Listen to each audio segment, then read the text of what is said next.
According to DJI, with a full battery, the Action 5 Pro will give you up to 4 hours of recording time, and when the battery's empty, a quick 15-minute charge is enough to give you an additional 2 hours. Well, the question is, how does the Action 5 Pro measure up to these claims in real life? Well, let's find out.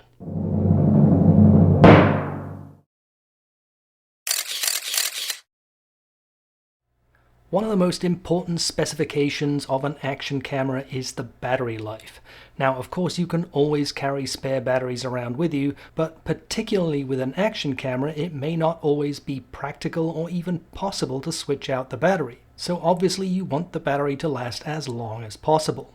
And that's clearly something that DJI has recognized when they released the Action 5 Pro, with claimed run times that are 30% longer than the Insta360 Ace Pro 2 and 50% longer than the GoPro Hero 13. Now, while being able to record for several hours on a single charge sounds pretty impressive, it's important to note that manufacturers generally quote these specifications based on low-resolution, low-bit recording modes under ideal conditions with optimized settings. So most of us are more interested in seeing how the Action 5 Pro performs in real-world conditions. But of course, runtime is only half of the story. When your battery is depleted, of course you want it to be fully charged and back up and running as quickly as possible. And that's also an area where the Action 5 Pro has some pretty impressive specifications, with charging performance being about even with Insta360 but significantly faster than GoPro. So today we're going to take a deep dive into battery performance on the Action 5 Pro. We're going to do some testing for runtime and charging time under real-world conditions, and of course we're going to compare the results against its two main competitors, the Ace Pro 2 and the Hero 13. So there's a lot to cover, so as usual I'll place the chapters up here and on the video timeline, but before we get into it, the usual disclaimer: this video is not sponsored, paid for, or influenced in any way. I purchased all of the equipment with my own money and the opinions are entirely my own. And of course, if you enjoy our video today, please hit that like button and consider subscribing to the channel for a lot more similar content. So let's get on with it. With the introduction of the Action 5 Pro, DJI also introduced a new battery with about 10% more capacity than the previous generation. Now, credit to DJI because unlike GoPro, they made this new higher capacity battery the same dimensions and form factor as the previous generation, so you can use the new battery in an older Action 3 or Action 4, and if you have older batteries from either of those two models, you can also use them in the Action 5. Now, there's obviously more to the story here, because despite having just 10% more capacity than the older generation battery, the Action 5 Pro has a claimed runtime 50% higher than the Action 4. So clearly DJI have done some significant development when it comes to battery efficiency. And if we compare to the key competitors, the Action 5 Pro's battery has about 8% more capacity than the Ace Pro 2, but a claimed runtime of 33% longer. And if we compare to the GoPro Hero 13, the battery has just 3% more capacity, but a claimed runtime which is a massive 60% longer than the Hero 13. When it comes to recharging the battery, like Insta360, DJI also offers fast charging capability. According to the specifications, the battery can be charged in as little as 53 minutes, which is slightly longer than Insta360 at 47 minutes, although do keep in mind it is a slightly larger battery. But this is one area where both DJI and Insta360 put GoPro to shame. The recently introduced Hero 13 still does not have fast charging capability, and it typically takes at least 2 hours to charge the battery. Now, do keep in mind these are all claimed manufacturer's specifications. In the next section, we'll do some testing to see how the Action 5 Pro actually measures up against these, and of course we'll compare that against the same results from its competitors. So, as I mentioned, all of the runtime specifications we discussed in the previous section are manufacturer's claimed specifications, and these are typically done using optimized conditions. That includes low resolution, typically 1080p at 24 frames per second, and all other features and settings either disabled or optimized in order to minimize power consumption. But of course that's not the way most of us do our recordings. So for the purposes of my testing, I have set the resolution to 4K 30 frames per second, I have high bitrate selected, and I have the camera set to all the normal settings that I would normally use. That includes things like having the info display turned on, a feature that I particularly like on the Action 5 Pro. I have stabilization turned on, and I also have things like Wi-Fi and Bluetooth enabled because I normally never turn these off. Now, there is one other factor that I need to talk about that can influence runtime performance, and that is what you are filming. That's right, what you are aiming the camera at can have an influence over your runtime, and here's why. You see, most action cameras, including the Action 5 Pro, the Ace Pro 2, and the Hero 13, use what's called a variable bitrate. Now, when you select high or low bitrate, all you're selecting is the maximum bitrate that the camera will use. The actual bitrate that it uses changes throughout the recording based on what the camera sees. If you have a dark scene with very little detail and very little movement, your camera will select a low bitrate. Whereas if you have a very bright scene with lots of detail and lots of movement, your camera will select a very high bitrate. And using a higher bitrate can also increase the power consumption. For example, doing some preliminary testing for this video, I did a runtime comparison firstly in a completely dark environment and secondly using a brightly lit scene with lots of detail and lots of movement. And in this test I saw an almost 30% increase in runtime in the dark environment. So here too, I wanted to make sure that my testing reflected a real-world situation. So for my testing then, I set up the camera in front of a TV, playing a 4K nature video with lots of bright colors, lots of detail, and lots of movement. So I don't think it's going to be a big surprise that I did not get 4 hours of recording time under my test conditions, but I was a little bit surprised at just how far away I was. Using my test conditions, 4K 30 frames per second, and what I would consider standard settings, the best I could do was just over 2.5 hours. Now, maybe I'm doing something wrong, and if I am and somebody knows what that is, please put that into the comments section, but it's hard for me to imagine what settings I would need to change in order to get to 4 hours of recording time.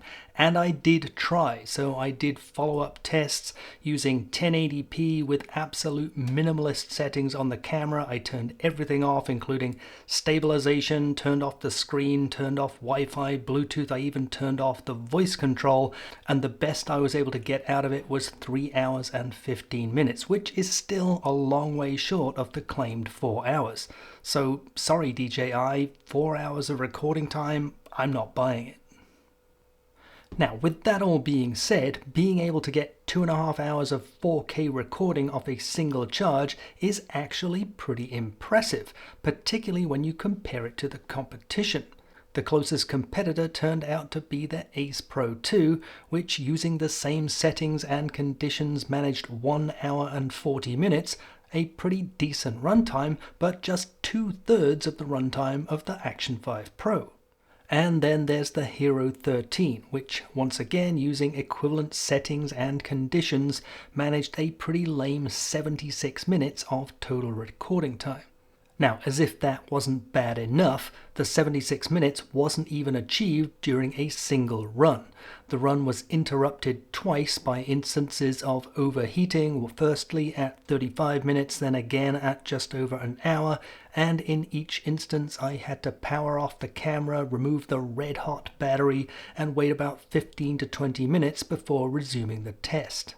Now, my testing was done indoors, although the room was pretty cool at around 20 degrees Celsius, 68 degrees Fahrenheit. If you are recording outdoors in colder temperatures, or if you can maintain good airflow over the camera, you might be able to avoid some of these overheating issues. But even so, 76 minutes, that is half the runtime of the Action 5 Pro. That is a pretty poor performance on the part of GoPro.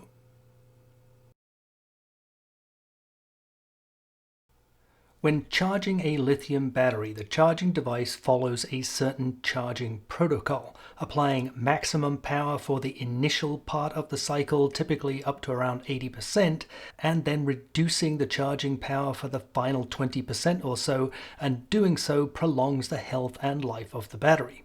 And that's why most manufacturers typically quote a 0 to 80% charging time, because it's the most impressive number and frankly the most useful. Now, when it comes to the Action 5 Pro, I couldn't actually find a published specification for the 0 to 80% time. The only thing I could find was a 0 to 100% time, which is quoted at 53 minutes. Now, this number is achieved using fast charging with a 30-watt charging block, so for my test setup, I was sure to use a charging block that could provide at least that 30 watts, and also a USB cable that could also support that kind of power.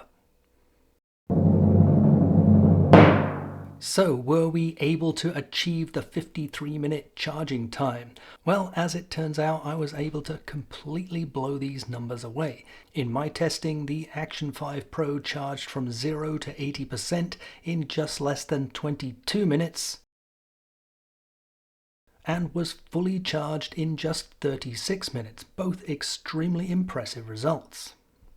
Taking a look at the competitors, using the exact same setup, the Ace Pro 2 was actually slightly faster than the Action 5 Pro, reaching 80% in just 17 minutes, although do keep in mind the Ace Pro 2 does have a slightly smaller battery, but the 0 to 100% time was actually slightly slower than the Action 5 Pro at 41 minutes.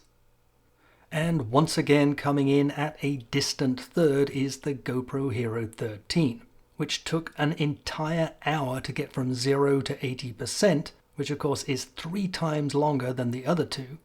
But we were able to beat the 0 to 100% specification, achieving it in just 1 hour and 40 minutes. Although once again, being 3 times the duration of the other two, I really don't think this is a cause for GoPro to celebrate.